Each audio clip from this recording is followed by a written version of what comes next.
कुएं की कसम। बहुत पुराने जमाने की बात है। एक गांव था जिसके बीचों बीच एक पुराना कुआं था। गांव के लोग कहते थे कि ये कुआं सिर्फ पानी नहीं, सच की गवाही भी देता है।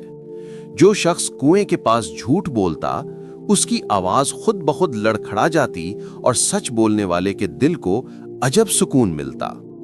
एक दिन गांव में दो भाइयों के दरमियान जमीन का झगड़ा उठ खड़ा हुआ। बड़ा भाई चालाक था और छोटा सीधा साधा। पंचायत ने फैसला किया, दोनों भाई कुएं के पास जाकर कसम खाएं। सब लोग जमा हो गए।